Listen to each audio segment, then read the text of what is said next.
Hello, What's everybody. up? That was What's the up? wrong intro, but oh well. The What's going on? holidays have claimed another victim. Yeah, that's our correct intro. How's it going, man? It's going, man, pretty good, man. Since the last time we spoke, it's been really busy. And it You've has. you've been busy. I've been busy, and it feels like this last week or two might be slowing down. Maybe not because it's just going to get all pushed back to the next year. But man, I'm really excited because we got a group of really great creators to talk about some really cool comics.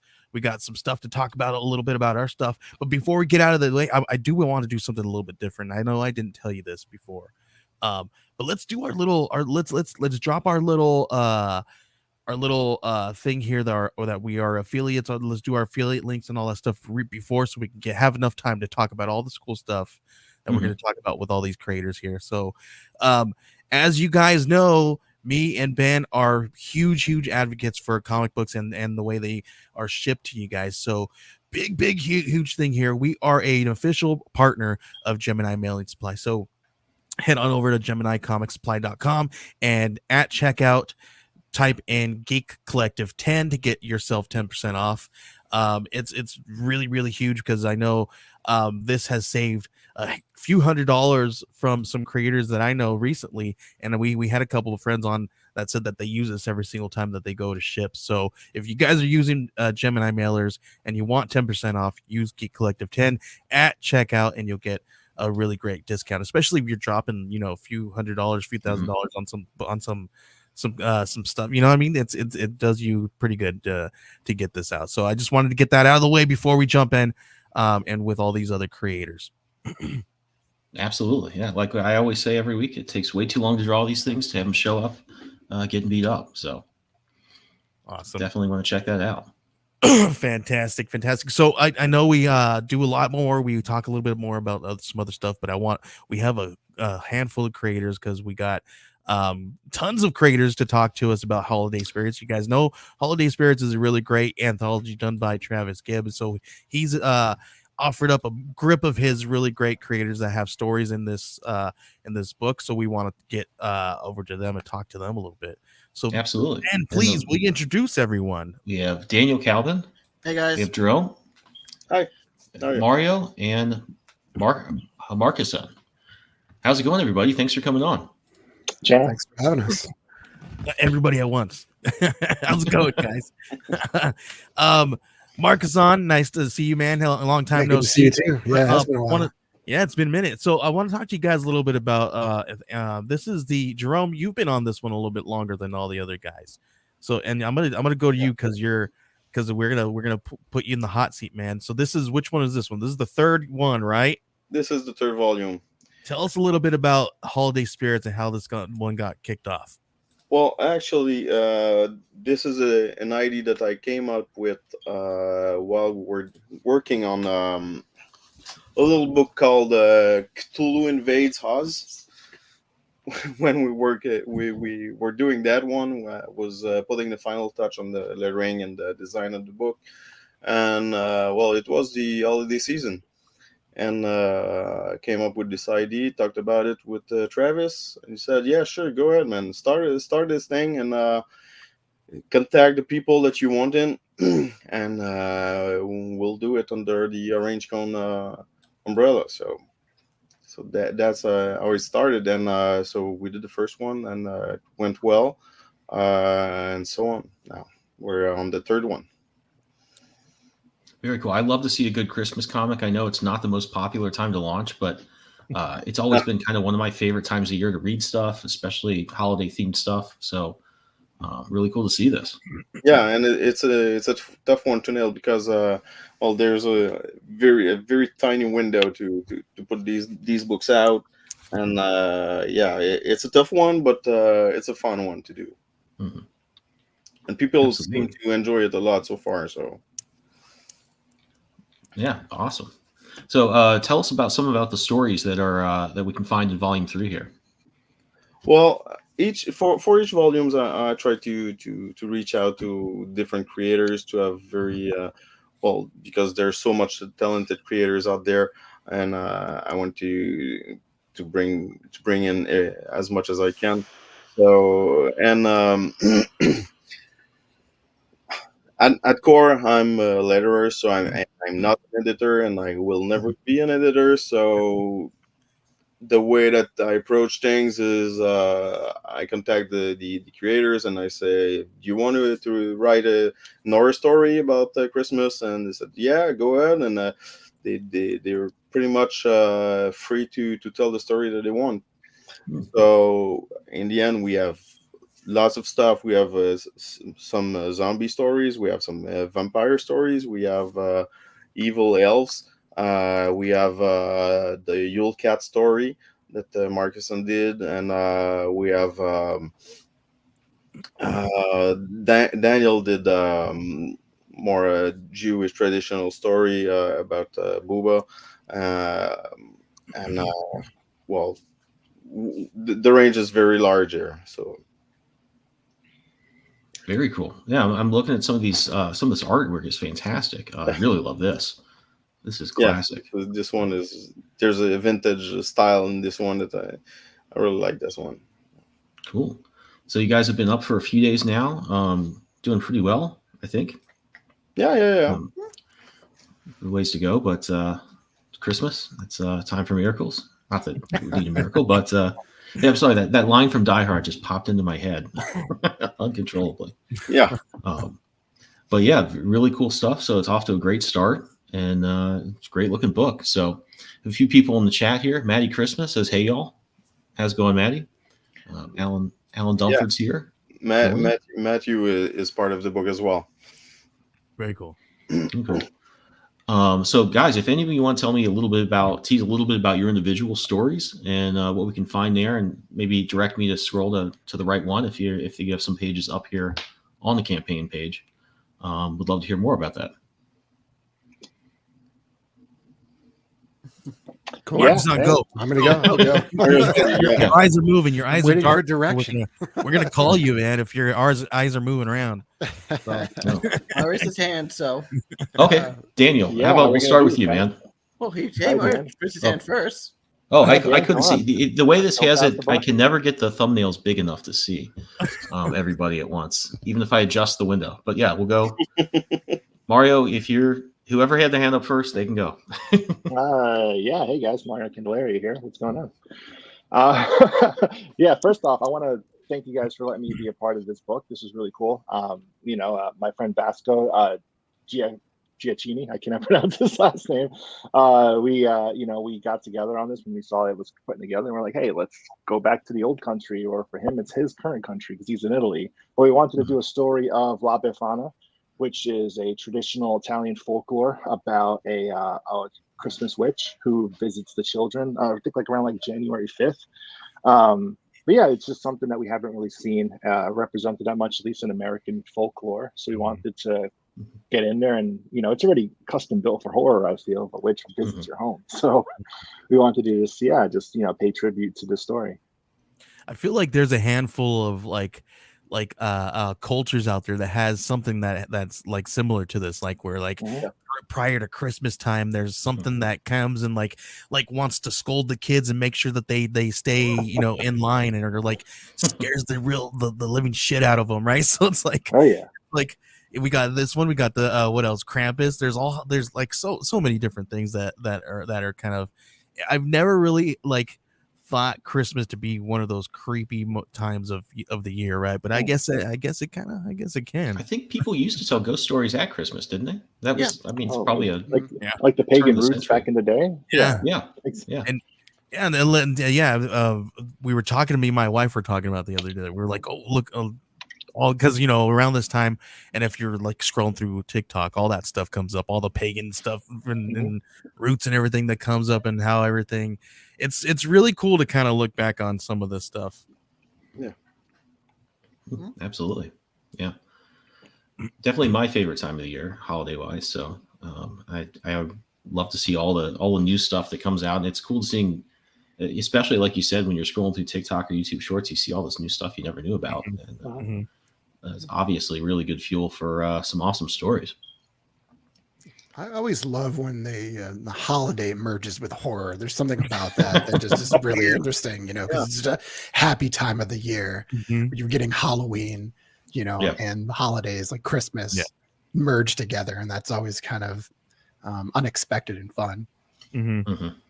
Yeah, and it really works. Absolutely. Marcus and also dabbled another folklore, folk story in this book as well. So in this book, that's the thing that I really liked. That I think that I wanted to do with the other two, but I think we reached it very more in this one, is to have stories based in different folklores. Much more than just Krampus, because everybody loves Krampus, but that's the one that everybody knows. But Mario told about the story from the Italian folklore, and this one, Marcuson, he's going to talk about it, but it's about the Yule Cat. So yeah, go ahead, Marcus.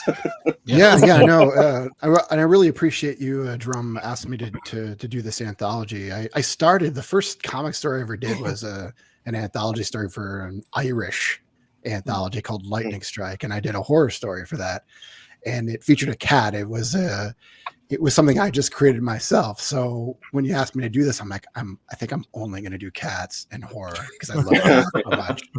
So if anybody asks me to do horror, it's going to have kitties in it. Hey, listen, cats scare the living shit out of me, and I feel like they are going to take my soul. So yeah, it's perfect. Well, there's a reason the Pope banned those back in the Dark Ages. And the cats had evil in them, right? It's a good thing I let the cats out of here. Otherwise, they'd be up here on screen trying to host the show. Mine too. Yeah, but now they're out there. You don't know what they're doing. They're always plotting to take my soul. That's They're waiting for you to come out. But my story is based on the Yule Cat. It's called Blue is the Night. It's an Icelandic folklore. My story is that, but it has more of a sinister twist to it. I think that I haven't seen it for this particular story. According to legend, the Yule Cat is this monstrous kaiju cat that appears on Christmas Eve to eat kids who haven't received any new clothes. So it's a story that was told to motivate kids to work hard, because in Icelandic tradition, children who do their chores get new clothes as a reward. Lazy kids who don't do chores risk the wrath of the Yule Cat. So that's based on that. And I had just had this story in my head, I don't know, for a couple years. And I created it with my buddy, Greg Miller.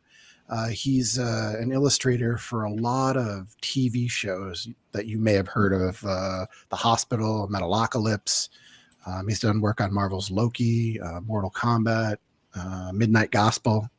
So he's been real busy, and we've been friends for a number of years, and I always just wanted to do a story with him. And then he finally had some time to work on it earlier this year. So and we did it, and now we actually might spin it off into something else, because I feel like I can do more with the characters after, which is, if you're a writer or even an illustrator, you know how that goes sometimes. Like, you have a good idea and then you just want to do more. You keep thinking of the backstory and where the characters might go from there, or what happened prior to that. So it was fun to do this one. Very cool. Very cool. Yeah, it looks awesome. And if everybody is watching, we got Charlie McKelvey in the house. Hey, Charlie. Hey, oh my God. There's like a bunch of my favorite people right here. I love it. This is awesome. and the guys from Holiday Spirits is here too. Just kidding. Jerome, bonsoir, monsieur. How you doing, brother? I'm good. Good. So we're just talking about Holiday Spirits and talking about each different story here. Daniel, can you give us a little bit of background on your story in this anthology? So here's the thing about Jewish folklore: we don't have that many that I know of horror stories, especially around this time of year, because remember, Hanukkah is not actually a major holiday. So I had to start thinking in my mind. I had pitched one idea to Jerome, who, again, thank you for inviting me on to do this thing. And I was like, the idea was like it was darker story than it. I was thinking of some other ideas just in case, because and the idea of Bubby is home alone started me giggling with like glee, because well, what's a bubby? A bubby is basically Yiddish for grandmother. Hmm. So to myself, what if we put a Jewish grandmother in the role of the kid of Kevin McAllister? Okay, I love that. That's a solid log line there. Yeah. And what happens besides the poor burglar that really underestimates how deadly an old Jewish woman can be, That's genius. I love that. especially with hot oil. Oh, And you notice she's making latkes in that Yeah. picture. And I was reunited with my Cthulhu Invades Wonderland compatriot Damon Horn to do the art, and we got some. Let's just say this burglar is in for some very rude awakenings and pain. Nice. So I have one of the more humorous stories in this. So it's still horrifying because this guy could go through hell, but it's basically a really funny story about don't underestimate the old Jewish woman. She'll kick your butt. Yeah, don't want to stop the latkes from getting made. That's one of my favorite. In fact, our holiday party, one of our dishes was saved. We had potatoes cut, but we didn't have enough eggs. And our chickens came through mid-afternoon, which is not usual for them. Laid 2 eggs, is exactly what we needed, and saved the latkes. oh wow. We actually just made latkes tonight because my mom had COVID during Hanukkah, so Wow, No. this our belated latkes was tonight. nice. Oh man, that's funny. Nature, right? Yeah. That's pretty cool. And it also is a really just an interesting story to write. Like it's not, as I said, there's not that many Jewish horror things in general. Like we have the Dybbuk, but that's not really useful for a Hanukkah story. Mhm. We have the Golem, which was my first idea to do snow golems, but Mhm. that's been done. So this is what I came up with. But like there's also because I didn't want to retread like say Herschel and the Hanukkah goblins because not only has it been done, that's an award-winning children's book. So Mhm. I can't top that. No, I think this is a like right there. Grandmother versus the burglars out of Home Alone is totally works. Oh, it's just really fun. And Jerome actually let me add an extra like page or so because we hit for pacing and it worked. Mhm. Well, Very cool. And what other stories do we have on here? Well, there's there's another one by like I said, there's stories from different cultures. Matt Kund is actually from Greek. He's Greek, so he told a story from Greek mythology, which is not sure how I can pronounce that, but it's the Kalikantzaroi. It's actually supposedly when some children are born on Christmas night, they may become some kind of demons. So Wow. there's a whole process that has to be done, or so yeah, it's about that that weird story. So That same old trope. Oh, yeah. So we got all sort of stories where like Daniel's one is more humorous, and it's funny because you really get the Home Alone vibe, but there's some others that are more gore or yeah, we touch very different kind of vibes in this, very different genres, and yeah, also I love that. all sorts of styles. Very cool. So I've got a question, and this is my thing is right marketing, right? So I always have to come up with the marketing questions and find out what you guys are doing differently, right? So here's the easiest question. Since this is the third one, how do you guys feel? How do you feel, Jerome, from the first one till now? A difference in the marketing. Do you think that there is a difference in the marketing? Have you done better, worse? What have you guys done differently? We done well. No, we didn't change much from what we were doing the first ones. Um, well, the major thing for this one actually is like it's the page count because this one is almost 50 page more than the previous two. But marketing wise, there's we got the same strategy. And how do you? What was the strategy you guys used?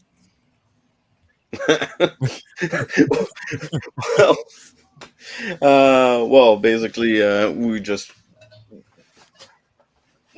well, what strategy? What do you do? I stumped him. So okay, They just said fuck it and just do whatever. Like, Yeah, no. It's a hard question because it sounds like the answer should be a football play. Like we do do a quarterback sweep. It's more very like It's first and 10. What do you call it? Yeah. No, It's but Mario in a the- sexy leopard Santa hat. Well, the promo. What That's a we winner. do is Yeah.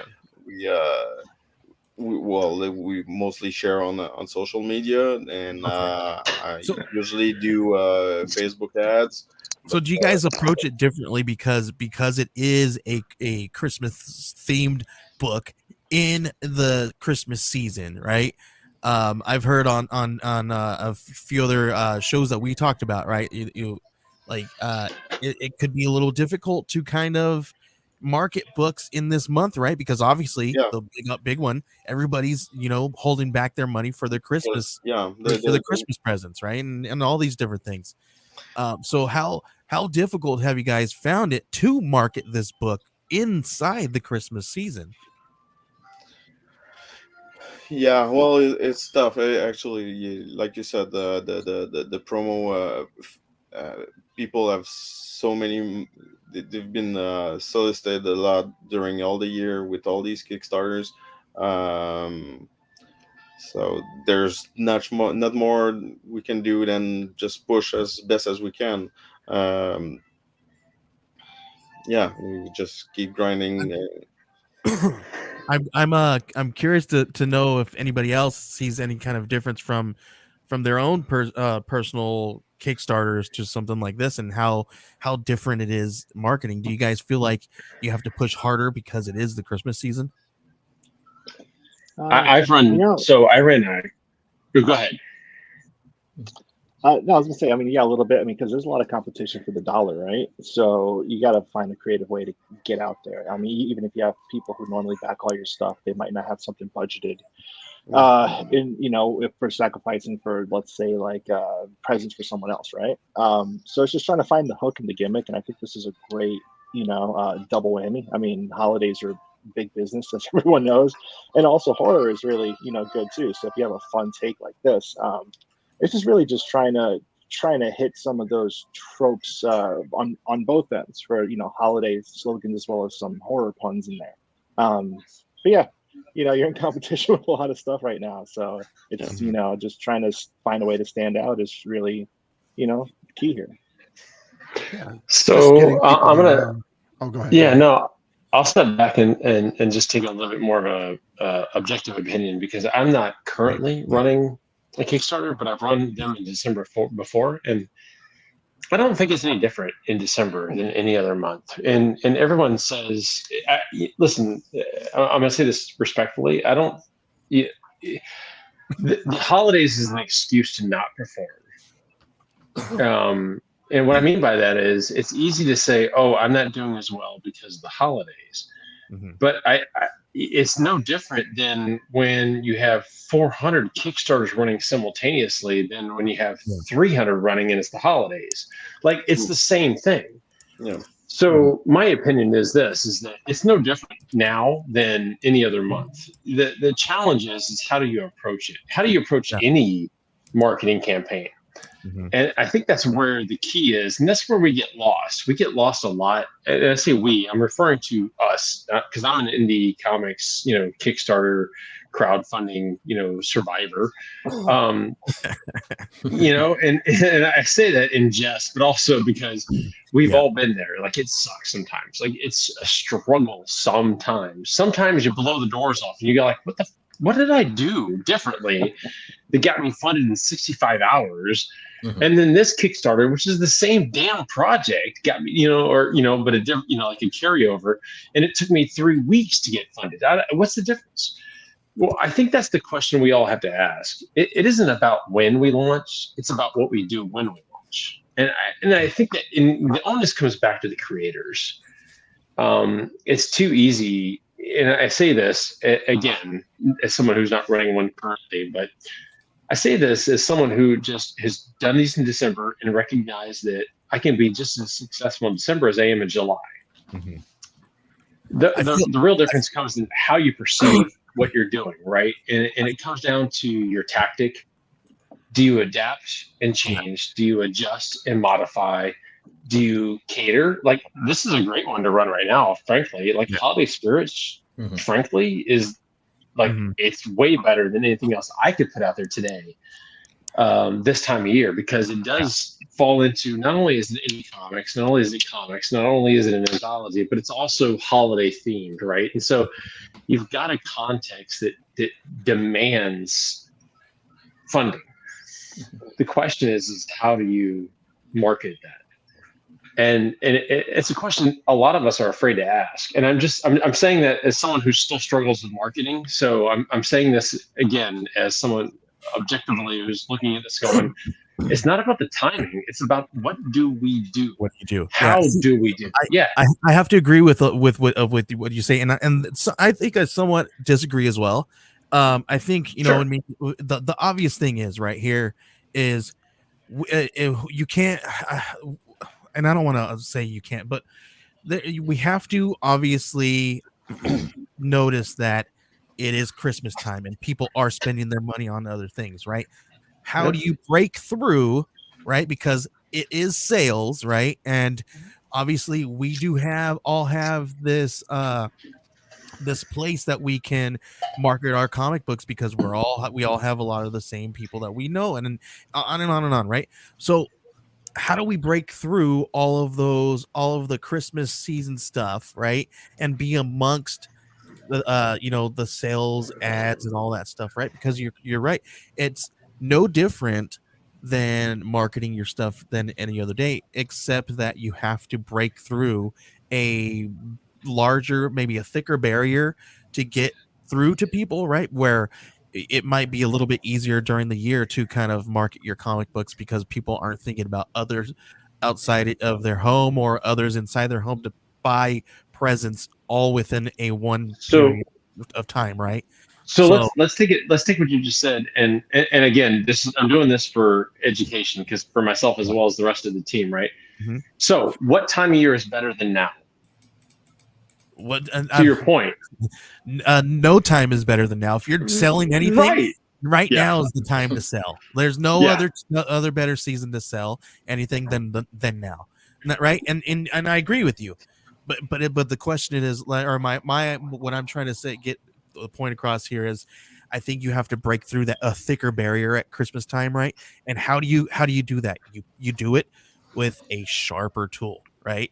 And the sharper your tool, the easier it is going to break through that barrier. So what do? And you might, what that might mean, going on a show with all your guys on there all at once and talking about this stuff, or doing or never relenting, always going, never stopping, continue to push out there, right? Because go ahead. Or maybe you cater more to the folks who aren't paying attention to Christmas, right? So you've got Jews, you've got Muslims. If you talk about like a religious context, because Christmas has a very Western and very Christian-centric focus. Right. So what if you don't focus on the Western? What if you don't focus on the Christian? What if you focus more on marketing toward the audience who isn't as, to your point, isn't as obfuscated or isn't as distracted by Christmas? Just use American That's why that book was is named Holiday Spirits. I mean, I wanted to have as wide a range as it could be. I wanted people to write what they like, about what they what they connect to, and what their culture was from their own culture or not, and usually that speaks to other as well. So right. And I think in this one we achieved that much more in a much more better way than the previous ones, although we did touch on different cultures in the previous ones, but see, and that's one of those ways, right? I think you did a good job of that too. right? You guys sharpened your tool, right? You guys, you did 2 of them, and you sharpened that tool to break through that barrier a little bit. That's kind of what I'm talking about here, right? Yeah, You well, grow and you strengthen your base, you strengthen your ideas, and you get better, and you continue to do better, and that's how you market this stuff and do better. And because just like Charlie says, what other time is better than now to sell your work, right? So I don't know. Does anybody else have anything to say? I do think there's one thing that maybe, I don't know if, I think I'm kind of saying I disagree and agree with a little of both of these things in this regard, is I think that there is no better time to sell something than now, probably. People are much more dialed into, like, I'm looking for things all the time. I've got a lot in my mind as far as things to get. And you also do, like, I think selfishly, at least for me, I'm like seeing something I like when I've been shopping out. I'm like, yeah, I want that. Maybe later, maybe now. But I am in that mindset. I think there is a bigger concentration, though, on getting something that could be given as a gift. That doesn't necessarily mean physical, which would be very hard for somebody in our space to pull off.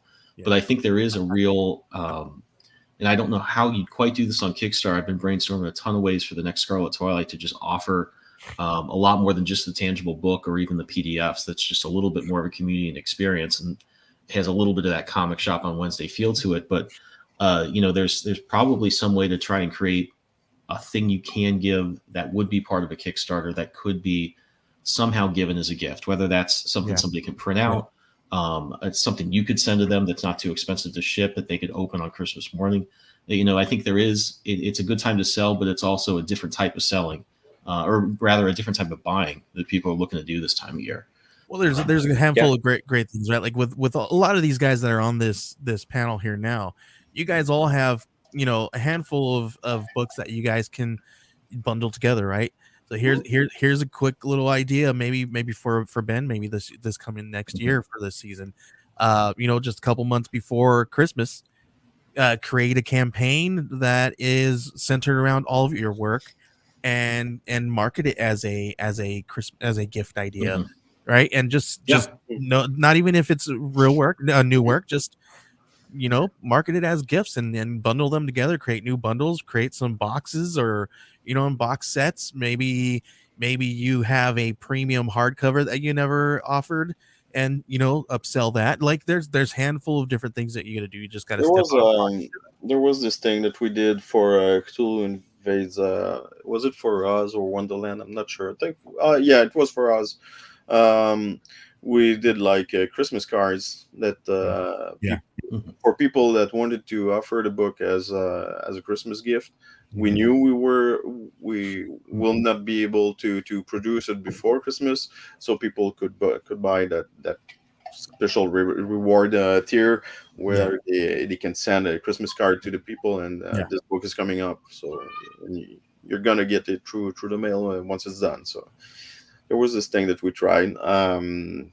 That's kind of the form of what I was thinking. Is there's something you can give to somebody that could potentially get there by the holidays. The classic Star Wars cardboard cutouts that you could get in '77 because the figures weren't done yet, sort of thing. But it is something. If something like that would work for a book like Holiday Spirits, because that's more something that you buy for just. It's a fun book, but it's a weird book in a way, because that's something that you buy. You want to read it. You want to get into it, but it's something that you give to someone. I'm not sure, but maybe we can try. I'm not sure. Yeah, I mean, I know because I just got the Klaus omnibus in the mail this morning that Boom did a Kickstarter last year. But in the meantime, they did PDFs of Christmas cards you could send out to people, that sort of thing. Help. Yeah, I think that's a great point that Jerome and both he and Dana brought up, is being able to deliver something, right? This time of year to cater to those who do celebrate, who might be a little bit more distracted, looking for gifts and things like that. I had a mom.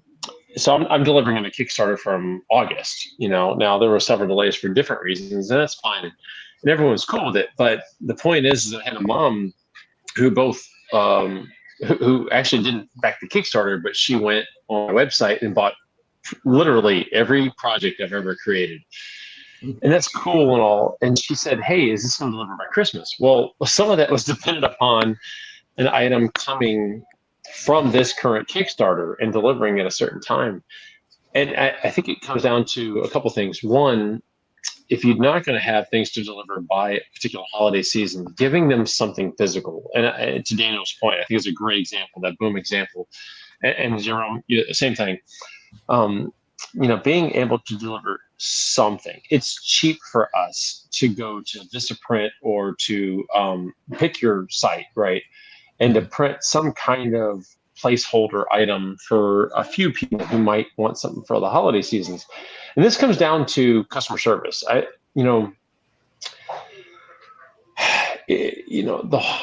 hard and easy part of being indie is customer service. The hard part of it is you can't satisfy everybody, and that's never going to happen.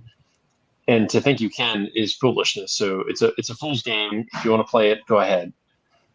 But the bonus side of being indie is the flexibility it gives you to satisfy a large percentage of the customer service requests, right? And so in advance of anything, like if you're running Kickstarter in December and you know you're not going to deliver your book until February, March, that's fine. But give people an option. Maybe they want to spend an extra $2 to buy an add-on that does deliver before Christmas and says they get X, whatever that X is. That's smart, right? Or you can, always offer, like, if you guys have some back issues, some Christmas back issues, right? People want something, buy a tier, and then you'll send it. Like, there's all kinds of different things, right? You can even send them a link and then have it on your website, sell different things. Like, you can think of all kinds of different ways to market somebody like that, right? Like another good one that I talk to people when they're saying that, oh man, I'm in that dead phase of that dead zone of the Kickstarter, right? I don't know. I know what I do, right? But I want to know what you guys do, right? And some of those different things. Charlie, you laughed. I know you got an answer.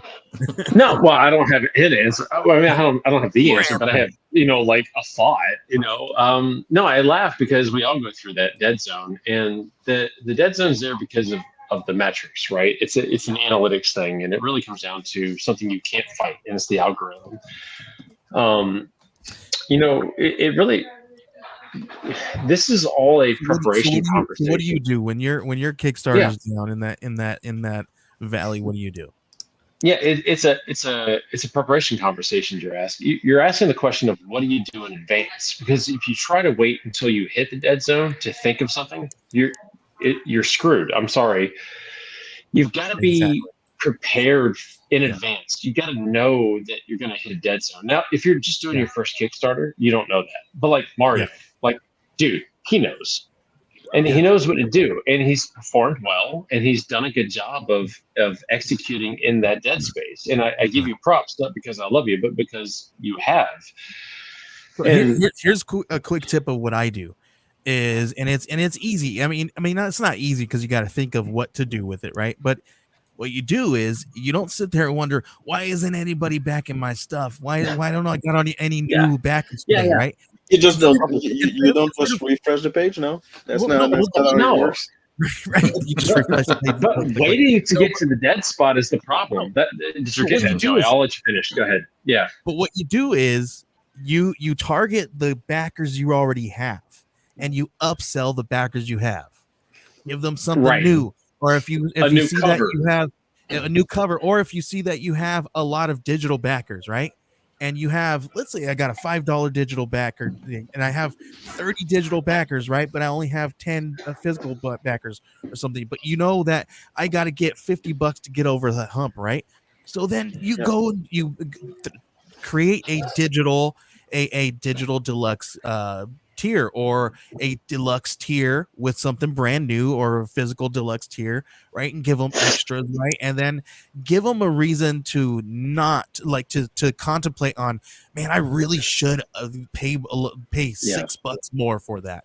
You get those 30 people paying $6 more, you're way over the hump, right? There's this thing that we do. We're going to start probably at 150 backers. we do the milestone rewards. So for when we reach 150 backers, you get a free comic from another either from Orange Cone Production or from a creator who's part of the book, and we increase that amount if each 25 backers increment, we add another comic.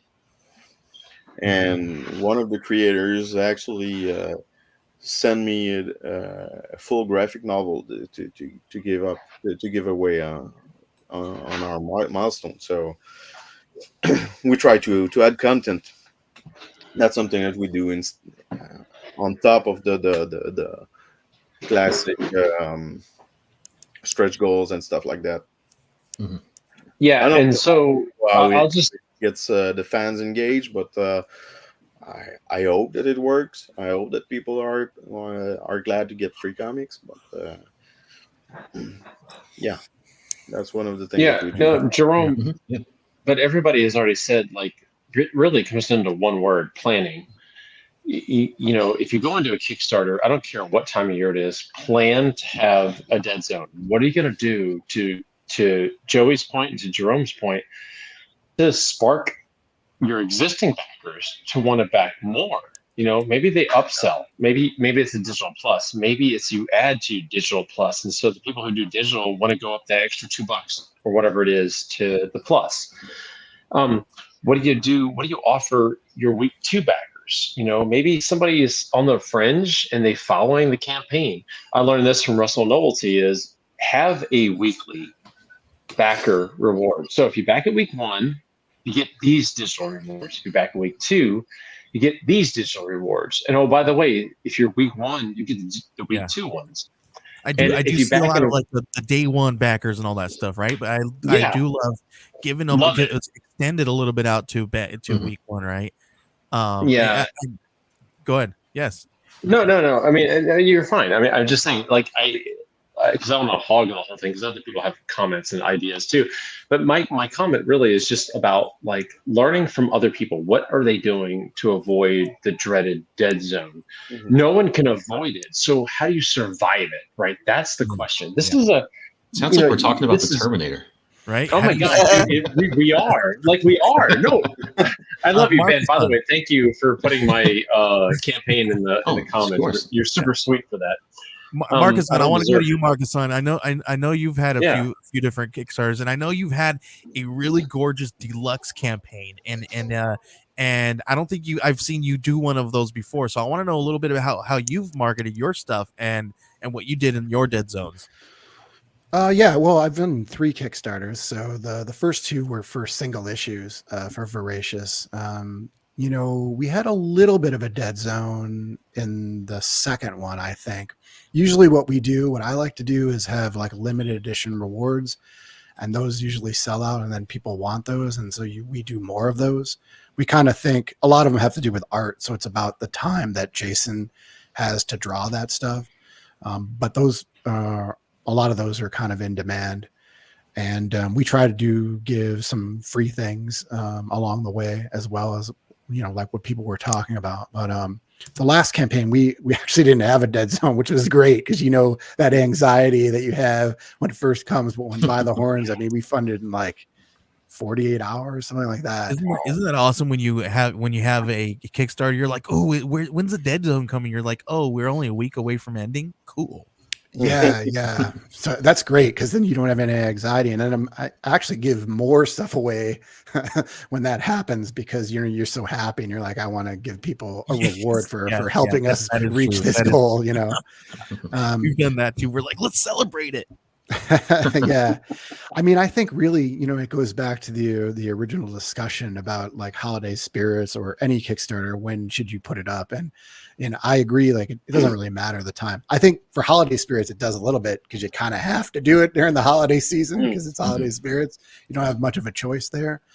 But it's just really reaching people. I think we have a great community. You know, I know people here, and a lot of people like I'll send out tweets about everybody's projects and stuff like that, and that's great. But it's about reaching other people who might like your work but don't know that you have a Kickstarter or you've got some other project going. I can't tell you how many people come up to me like, I didn't know you were doing this. I didn't know you did a deluxe hardcover of By the Horns. And and we did do well on Kickstarter. You're like, I've been going crazy on my social media. Are you kidding me? Where have you been? Yeah, I feel like I post about stuff when it's like too much, and then somebody invariably comes along and it's like, hey, I never knew this was happening. Can I still get on this like after the campaign? Hey, when are you doing that Kickstarter? I agree. I hate posting because I feel like I'm just trying to make money. It's not something I like doing, but we do it. We try to make it interesting and give good posts and post all the time. Something we did that we didn't do on our previous ones was have people sign up in advance. I know a lot of you guys do that too. We never did that for the Voracious ones. We did well on those Kickstarters, but I think maybe we would have done a little bit better if we would have promoted it before it actually launched. So let's go into that a little bit since I feel like this is changing into that direction. So how do you guys go into your pre? What do you do for your pre-campaign of your campaign? Marcus, go. Yeah. Go ahead, Marcus. You have the floor.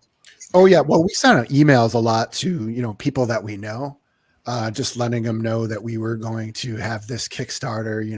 Really appreciate if you're going to back it on day one. We talk a little bit about it.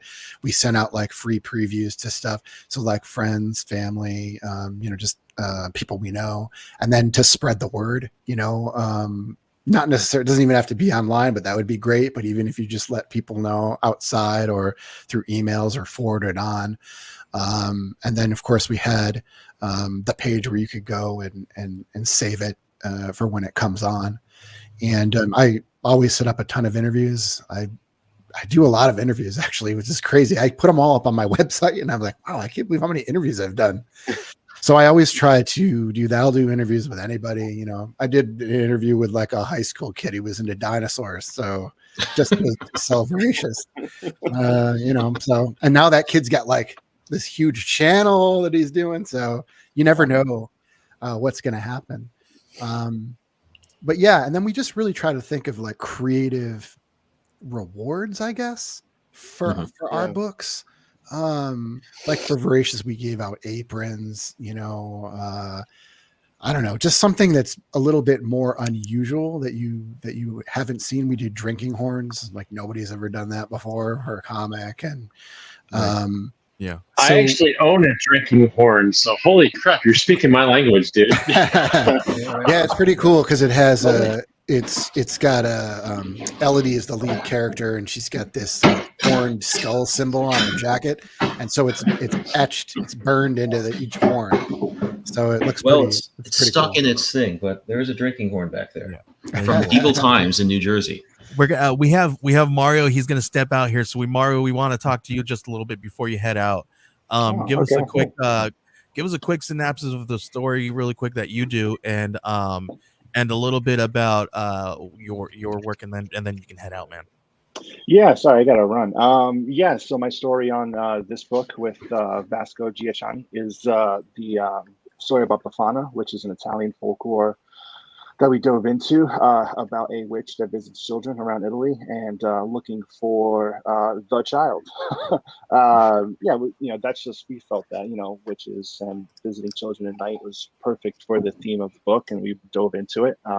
Vasco is great to work with. He colors another story in this book, right, Jerome? I think he has two stories in this book. Yeah, he drew yours and he colored one for Joshua Mycroft. Yeah. Thank you for having us, Jerome, on the book. It's really cool to dig into that side of the book. It's an honor for us to have you all in this book. I mean, yeah, we really appreciate that everyone who joined. Well, I always try to contact the people which I admire their work. So, yeah. Yeah, sorry guys, like I said, just I had to cut early. But yeah, no, this was really good. Charlie, you're dropping some knowledge on there. Joey, you're bringing it right back. I like your ideas Appreciate for emailing people and such. Ben, thanks for having me. Dan, as always. Thanks for on. We'll talk to you more, man. In a little while. All right, guys. Take Thank care. you guys. See you, As, Mario. as Mario drops off, Yeah. we got the man himself, Travis Gibb, coming in here. What's going Hey. on? Oh, I gotta leave now. See y'all. Bye. I'm out too.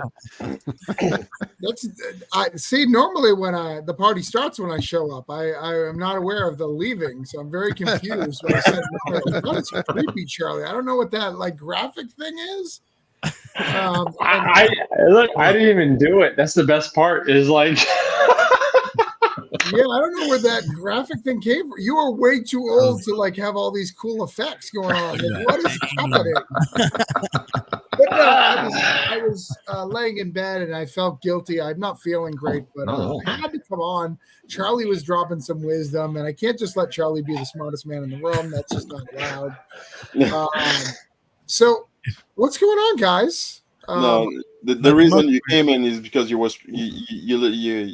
listened to me talking about marketing and you got stressed out. He heard that. Yeah, he heard that dead air, and he was like, "Well, okay. I'm not good at that part. I know. Hey, He's like, I will tell you, Jerome has ideas every campaign, and a lot of them are really good. And then a lot of them, I just don't. Most aren't. I just don't understand that. I just think in Canada they don't know how money works. So they're.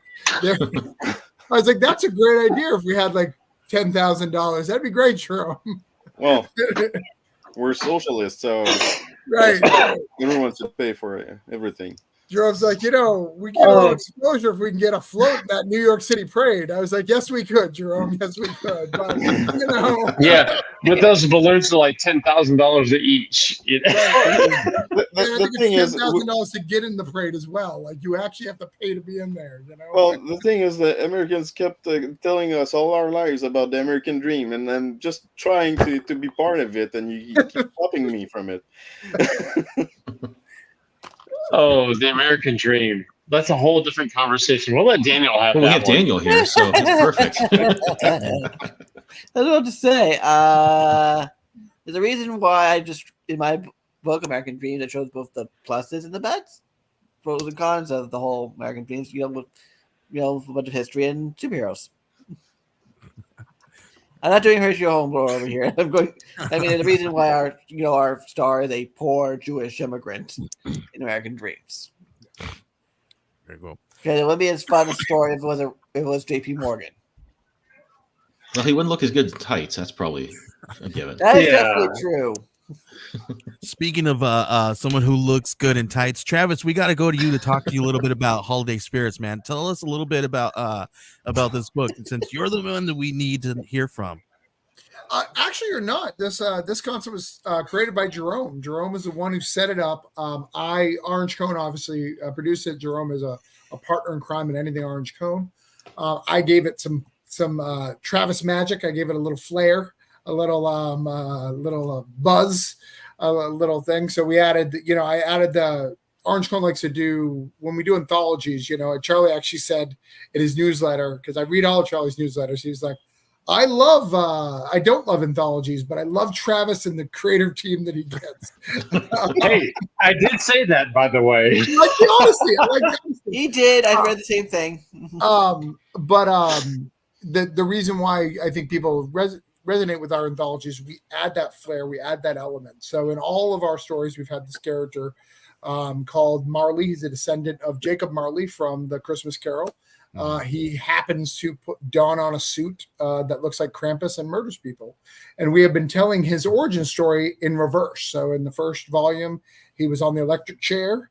In the second volume, we find out the crimes that he committed to put himself in the electric chair. And in the third volume, we find out the origins of what made this man evil. So kind of going backwards, but we weave that into the tale of everything else we're doing, which is really cool. And you just had Mario on here who left. We have Marquesan. I can never say your fucking name. Your name is hard.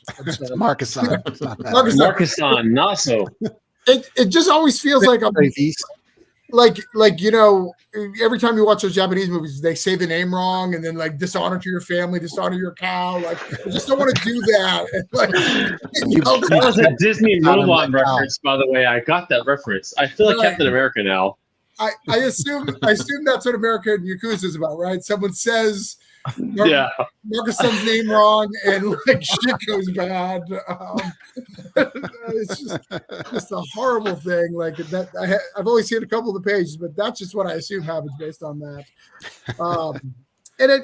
But creating this book has been a wonderful journey. You know, it's a lot of fun to do. People really love it, and we got great critics.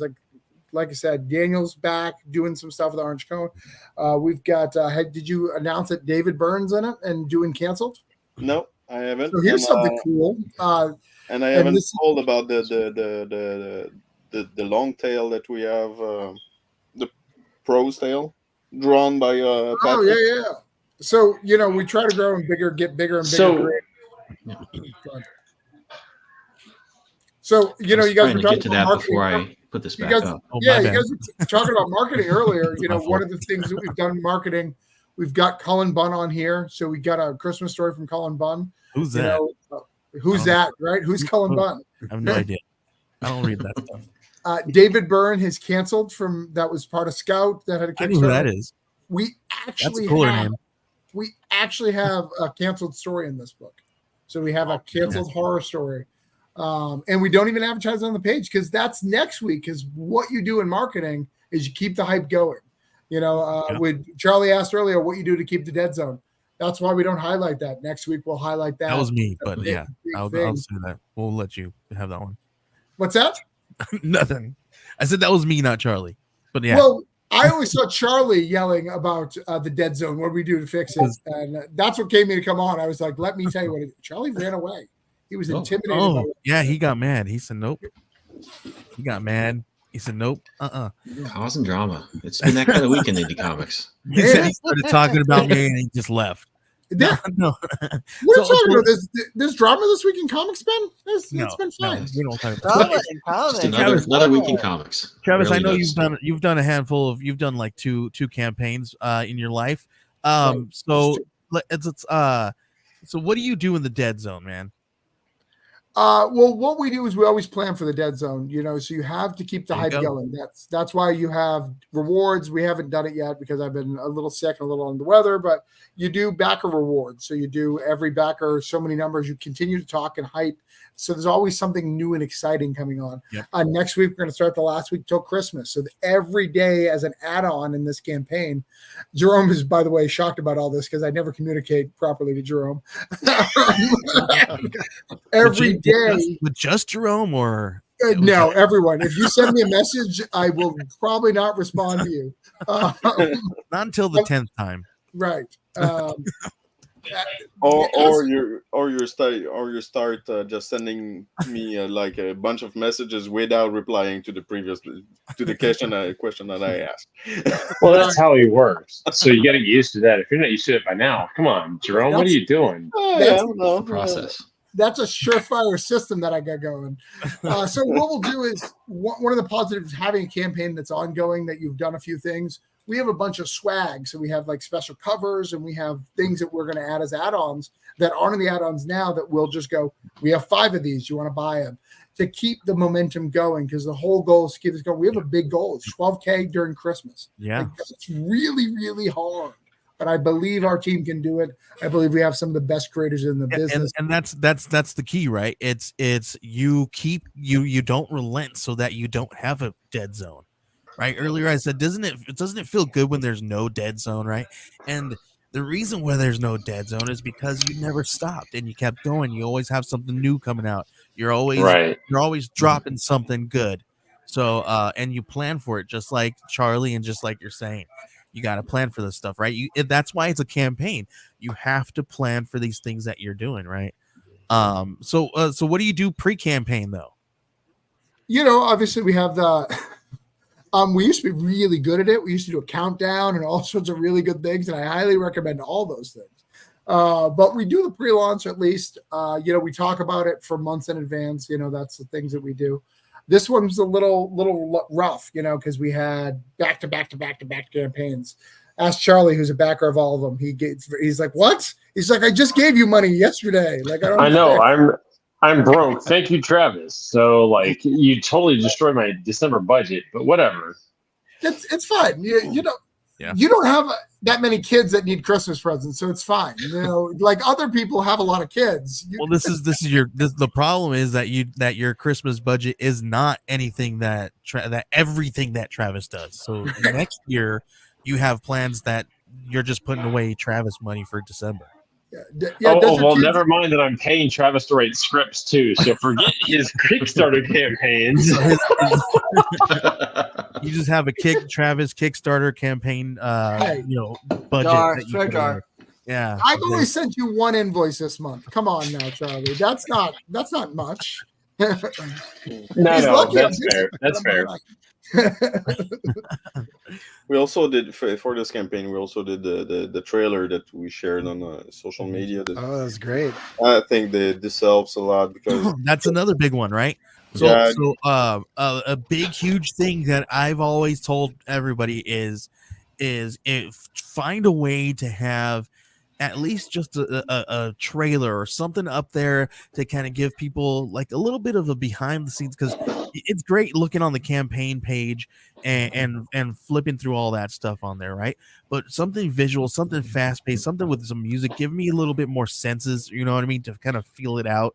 It always does so much better for your campaign, just throwing that out there. And when it is done at a highly produced and done well, it can do wonders. The things that video was really, really gorgeous looking, right? And then Ben is really fantastic, and he does this stuff for a living. So we've been pumping out. That's one of those big, huge things that everybody's been asking for. We've been pumping out trailers left and right. Yeah. And it's like getting crazy to where like, all right, are we gonna have to hire another engineer? So but it's one of the big huge marketing tool. Yeah, and it makes it easy for people to get a vibe of what they're going for with this book. So I think it helps a lot. We had one for the first issue, first volume, and the second volume. I didn't have the time to make it, but a friend of mine did it for this one, and I think it really helps. Yeah. Is that what all that noise was, Charlie? Oh, I don't want to What I do? There we go. Oh, there it was. I was trying to get you solo while you had the cover up. There we go. Nice. Good to see out in the wild. All right. Oh wow! Oh, it's so pretty. This has, dude. Ben, I can't wait to send you a few comps. This is turned out so freaking pretty. Really cool. Looking good. Awesome to see. If you guys don't know, Ben is a cover artist. He also does everything. He's a cartoonist. He does it all. So I do. I need to get back to conversation with hire him. other projects. Yep. Yeah. I owe Daniel a cover too. I've been working on, so a lot going on. Very cool. Yeah. Cool. So we're coming up. We're a little bit past our hour, but Ben, this is the part of the show where we talk a little bit about what we do and the handful of things that we offer as a marketing agency and all that good stuff. So if you guys want to hang out and talk with us more, you guys feel free. If you guys need to pop off, you guys can definitely do that. Me and Ben Not me, because I have to crash before work. We appreciate you, Dan. We appreciate Thanks for coming on, man. It's good to talk to you again. Night, guys. Thanks for having me. Appreciate it. I kind of like you too, Charlie. Just a little bit. So Ben, can you tell a little bit about what we do here at Geek Collective, man? We do a bunch of things. We do the videos, the aforementioned trailers, which are a big hit with a lot of people, and that's great. The one thing I was going to mention while that was going on was not only is there all those creative reasons to have a good trailer, but it just gives you some video content to put on YouTube Shorts, put on Instagram as a reel, put on TikTok. Just kind of gives you better content to put in a few different social networks, which I think is always a good thing to do.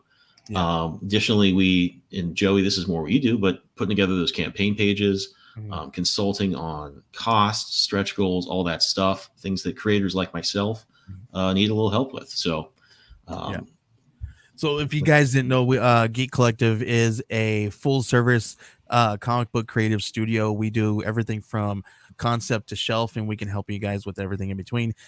We do a lot of really great marketing stuff. We have marketing tools, and like Ben has been a huge help with pumping out these trailers and helping me with graphics and all that stuff.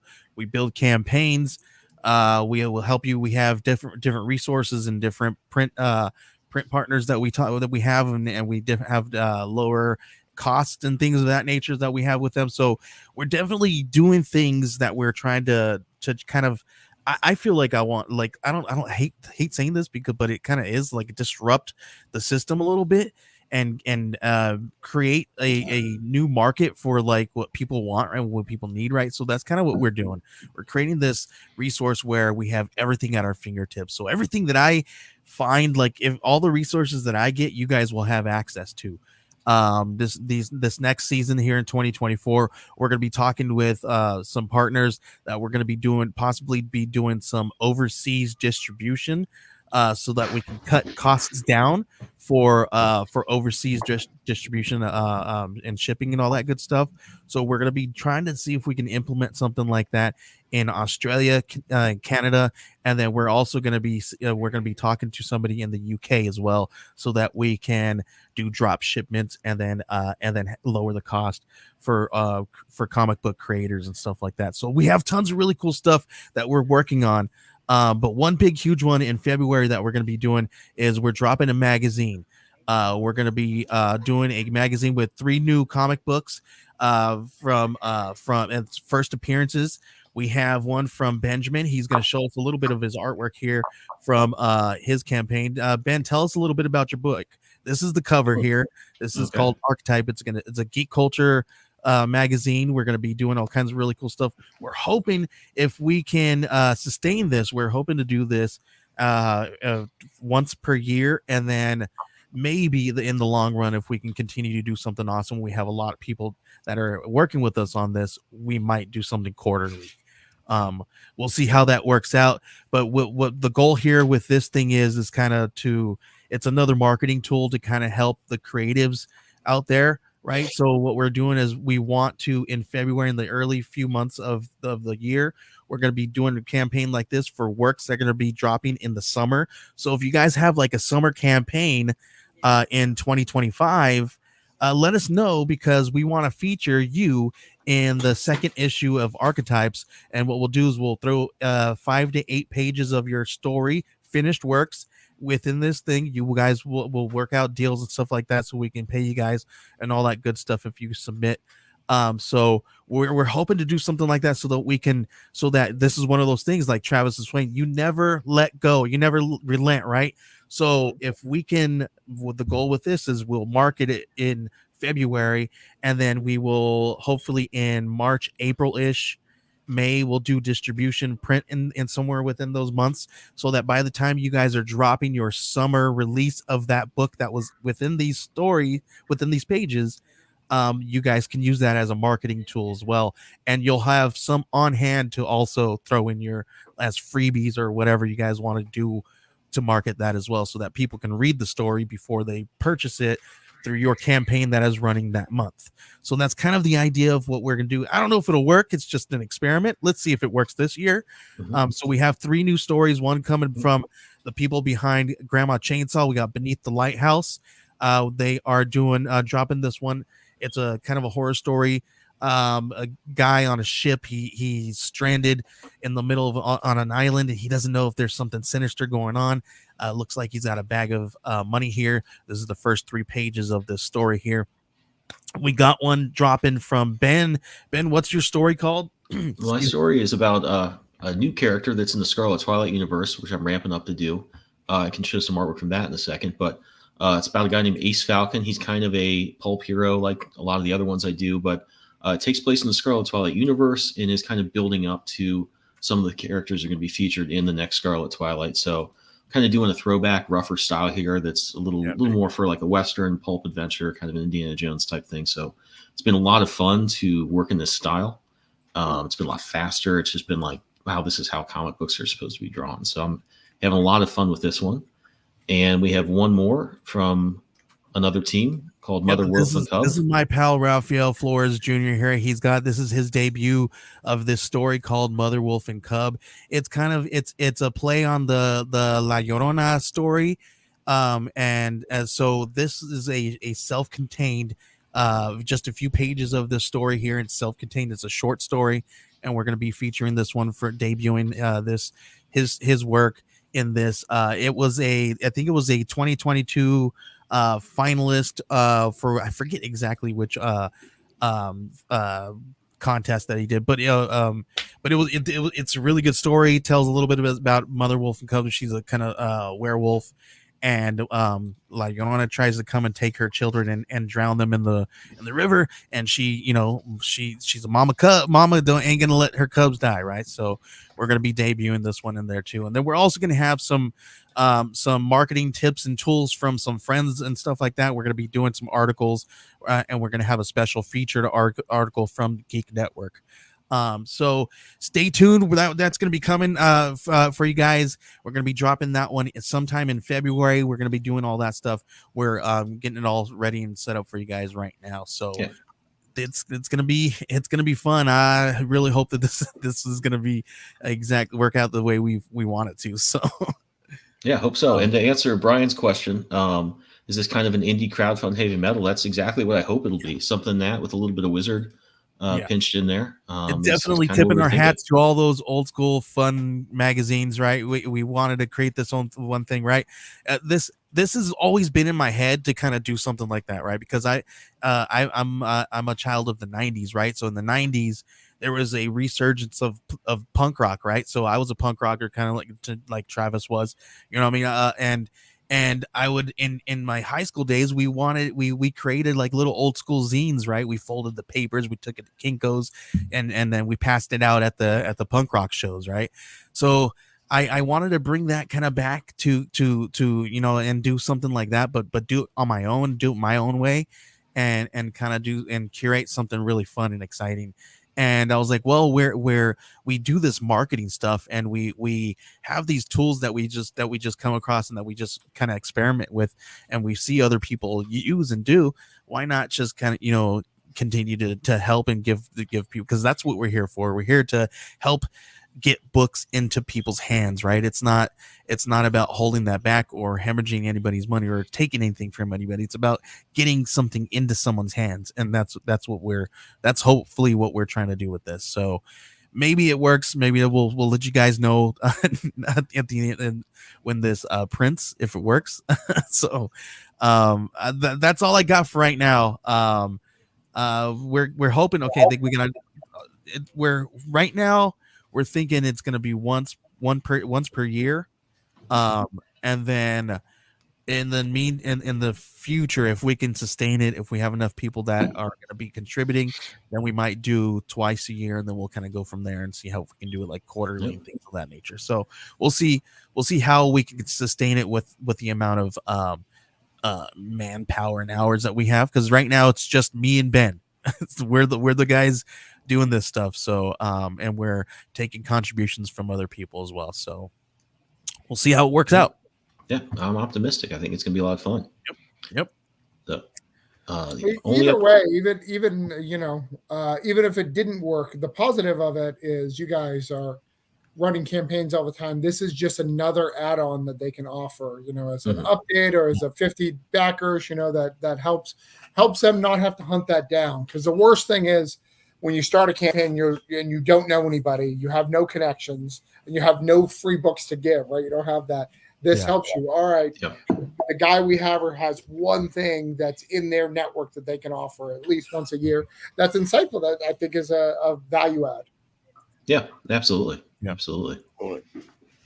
Very cool. Well, then the only other thing I wanted to talk about before we signed off was just if anybody's watching this now or later, the new Scarlet Twilight is going to be out next year. You can get your first peek at it in Archetypes, but we're going to have this ready to go probably spring, early spring.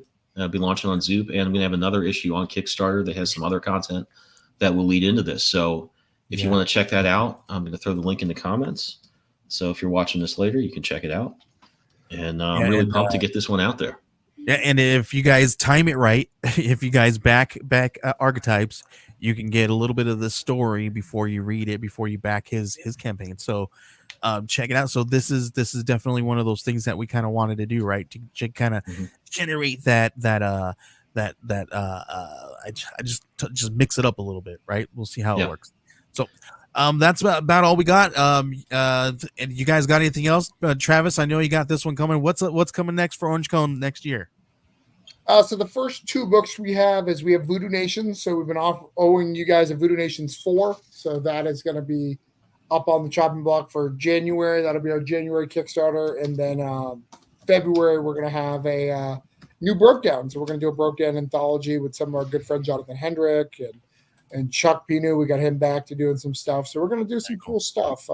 That's what we got after that. So it's going to be a busier of the year plus tons of cons. So it's going to be wild. So fun. And Charlie, what do you have coming up next year?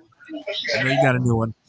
Yeah, there's a lot, so I won't get into too much. But I mean, we're rebranding, doing some differentiation in what we're doing. Joey, you and I are working on some marketing and some campaigning stuff.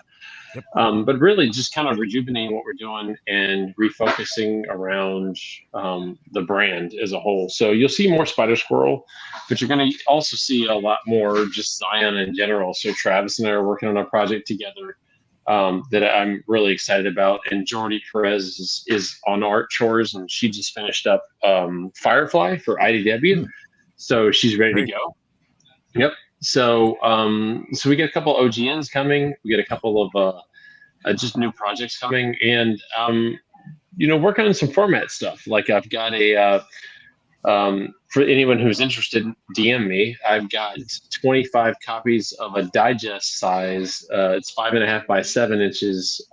Really a manga-sized traditional U.S. Western comic book. I'm gonna see how well it does. So put it in bookstores and see how it does, formatting wise. So we're gonna play with some stuff. Trying to defeat some of the naysayers and the poo-pooers that are saying, "Oh, comics are dying." They're not dying. I think the universe is absolutely true. I think what's dying is the mainstream. I think what's growing is what we're doing. All of us here, the indie space, and so looking to take a flagship, a leadership position in that space, and we'll see what happens. So Cool. I was really nebulous and kind of generic, but just to tell you what I'm thinking about. So there you go. Fantastic. Yeah, and this is what we're doing, right? We're right here doing this. We're going to be doing the same thing like we do every week.